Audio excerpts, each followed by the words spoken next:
Hello guys, welcome to all of you on Jamen Techie channel. This is our third episode series.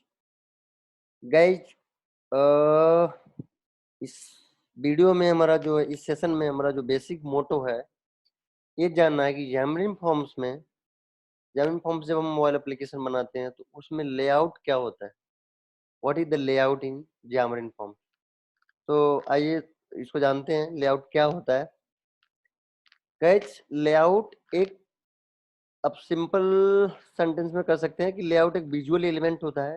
Layout एक container होता है और layout आप कह सकते हैं ये कलेक्शन ऑफ कंट्रोल।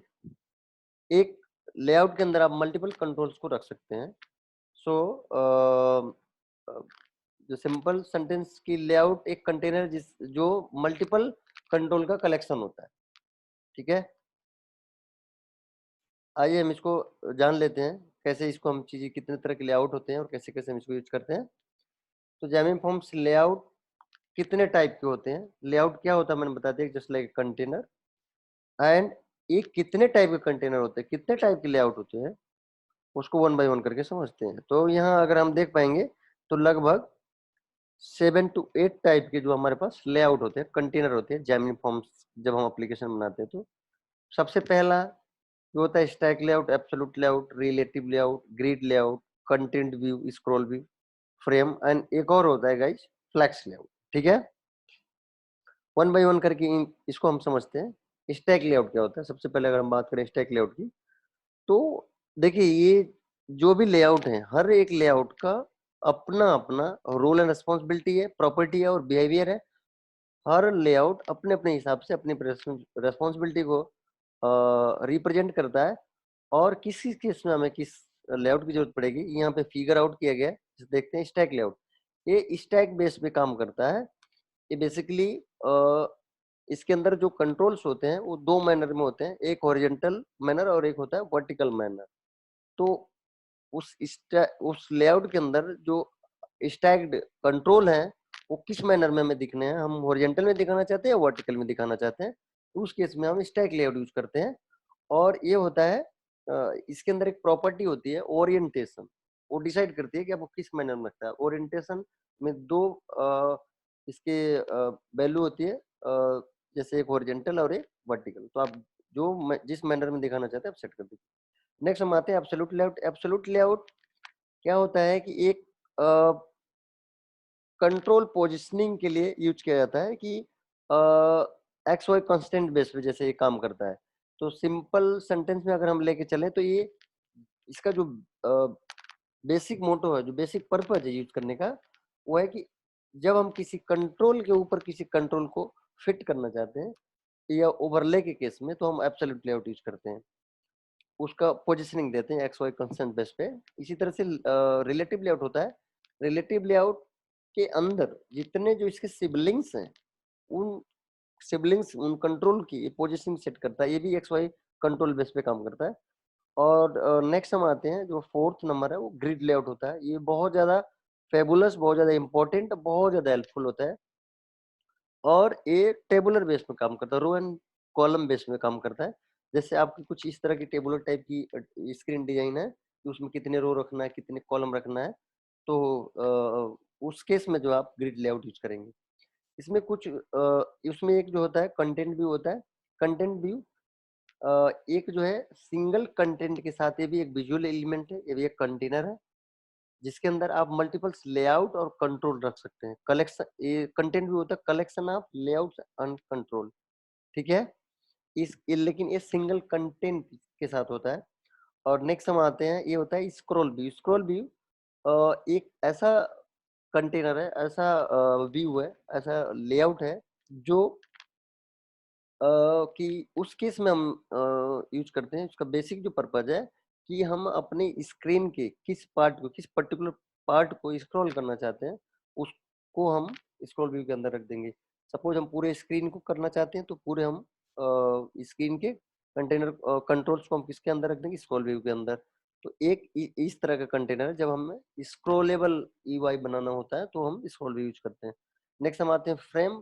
फ्रेम भी बहुत ज़्यादा हेल्पफुल होता है। जैसे फ्रेम किस केस में यूज होता है ये पहले जानते हैं कि फ्रेम की हमें जरूरत कब पड़ेगी। फ्रेम जैसे मान लीजिए किसी पर्टिकुलर व्यू है, पर्टिकुलर कंट्रोल के को आपको एक अराउंड द सर्कल आपको एक बॉर्डर रखना है, चारों तरफ एक बॉर्डर रखना है, उस केस में आप फ्रेम यूज कर सकते हैं।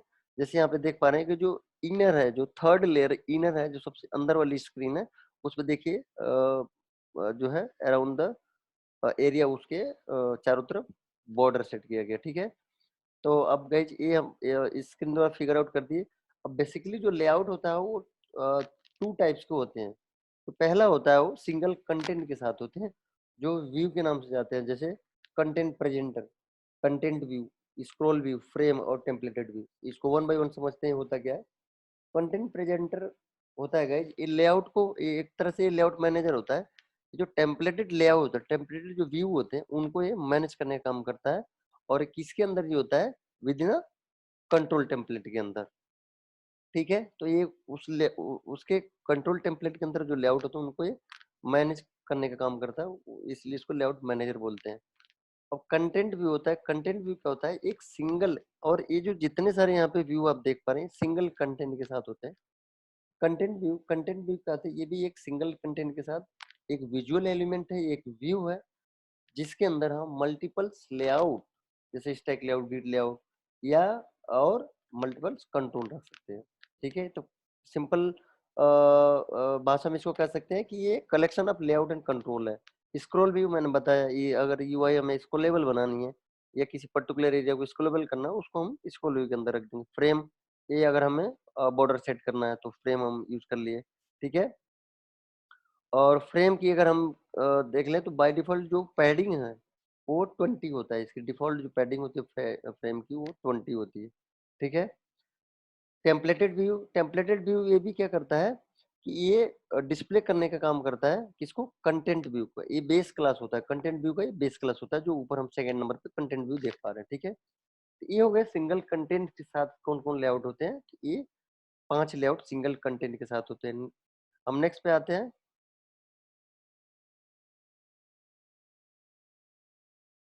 Multiple children. ठीक है, मल्टीपल चिल्ड्रेन है, मल्टीपल चिल्ड्रेन के साथ कौन कौन से लेआउट होते हैं, stack layout, grid, absolute, relative, flex. Stack layout guys वही बताया कि आप किस मैनर में जो है कंट्रोल्स रखने कंटेनर के अंदर, स्टैक लेआउट के अंदर हॉरिजॉन्टल में या वर्टिकल, किस मैनर में आप दिखाना चाहते हैं। तो वो जो है इसके अंदर देखिए प्रॉपर्टी दिया हुआ है, ओरिएंटेशन, ओरिएंटेशन प्रॉपर्टी आप सेट कर सकते हैं। ओरिएंटेशन में दो वैल्यू होती है, हॉरिजॉन्टल, वर्टिकल, तो वो आपको उसका मैनर सेट कर सकती है, आपके कंट्रोल किस मैनर में दिखने। ठीक है, ग्रेड लेआउट मैंने बताया टेबुलर फॉर्मेट में। एब्सोल्यूट लेआउट ये कंट्रोल ओवरले के केस में, अब मतलब यूआई के ऊपर आप कोई व्यू के ऊपर आप कोई व्यू दिखाना चाहते हैं तो ये उस केस में यूज होता है। इसमें एक्स वाई कंस्टेंट के बेस पे ही काम करता है। इसी तरह से रिलेटिव लेआउट है, रिलेटिव लेआउट भी उसके अंदर जो सिबलिंग्स है, रिलेटिव लेआउट कंटेनर या लेआउट के अंदर जो सिबलिंग्स यूज हो रहे हैं, जो उसके चाइल्ड एलिमेंट है, उनकी पोजीशनिंग आप कैसे सेट करेंगे एक्स वाई कंस्टेंट के बेस पे, तो उस केस में जो अगर सेट करनी है तो उस केस में हम रिलेटिव लेआउट यूज करते हैं। फ्लेक्स लेआउट ये गए जो ये मॉडुलर है, ये नया है, जैमनी फॉर्म्स द्वारा प्रोवाइड है, और इसका जो मेन पर्पज है, मेन इसका जो फीचर मैं बता दूं कि ये कम लाइन ऑफ कोड में, ठीक है, आप अच्छा से अच्छा यूआई बना देते हैं। मॉडुलर यूआई बनाने के ये भी एक तरह से स्टैक लेआउट की तरह बिहेवियर काम करता है, और लेकिन ये रो एंड कॉलम के बेस में काम करता है। ठीक है, तो आज एक बार इसको हम फिर से पूरा का पूरा समझ लेते हैं। लेआउट कितने हमारे होते हैं, Gemini forms layout, stack layout, absolute layout, relative, grid, content view, scroll view, frame और फ्लेक्स लेआउट। ठीक है, तो अब स्टैक व्यू मैंने बताया ये आपका स्टैक बेस पे काम करता है। ये हॉरिजॉन्टल और मैनर दो इसमें है कि इसके अंदर कितने कंट्रोल है और किस उस कंट्रोल को किस मैनर में आप दिखाना चाहते हो, हॉरिजॉन्टल या वर्टिकल। ये हो गया एब्सोल्यूट लेआउट। आप देख पा रहे हो पोजीशनिंग, ये लेआउट के ऊपर जो अगर कोई लेआउट यूज करना, ओवरले या व्यू के ऊपर यूज करना है, एब्सोल्यूट लेआउट। रिलेटिव लेआउट इस सिबलिंग्स या चाइल्ड एलिमेंट को की पोजीशनिंग सेट करने के लिए। ग्रिड लेआउट का अगर इमेज आप देख पा रहे हो टेबुलर फॉर्मेट में, रो एंड कॉलम बेस में, अगर इस तरह की इमेज बनाना तो आप ग्रिड लेआउट यूज कर सकते हो। कंटेंट भी ये सिंगल कंटेंट के साथ होता है, इसके अंदर आप मल्टीपल लेआउट और मल्टीपल कंट्रोल रख सकते हो। इसी तरह से स्क्रॉल भी किसी पर्टिकुलर एरिया या टोटल स्क्रीन या जिस पार्ट को भी, स्क्रीन के जिस पार्ट को आपको स्क्रॉलेबल बनाना है उसको आप स्क्रॉल व्यू के अंदर रख सकते हो। ये भी आप कह सकते हो collection of layout and controls होता है, और इसी तरह से फ्रेम लेआउट मैंने बताया ये बॉर्डर सेट करने के लिए होता है। आप जो है किसी पर्टिकुलर व्यू और पर्टिकुलर कंट्रोल का अगर आप बॉर्डर सेट करना चाहते हैं तो आप उसको फ्रेम लेआउट के अंदर रख दीजिए। ठीक है, फ्रेम है बाय डिफॉल्ट जो पैडिंग जो प्रोवाइड करता है वो 20 इसकी पैडिंग होती है बाय डिफॉल्ट। ठीक है, सो गाइज ये हम इसके प्रीवियस वीडियो में मैंने बताया कि हम कंटेंट पेजेस क्या होता है, लेआउट पेज क्या होता है। अब इस नेक्स्ट वीडियो में हम हर एक लेआउट को यूज कर करके वन बाय वन करके देखेंगे कि किस लेआउट की किस सिचुएशन में हमें जरूरत पड़ रही है, हम उसको कैसे यूज कर पा रहे हैं। इसको वन बाय वन मैं नेक्स्ट वीडियो में आप लोगों को बताऊंगा। Guys thank you for watching our channel, thank you for watching this video, thank you so much guys.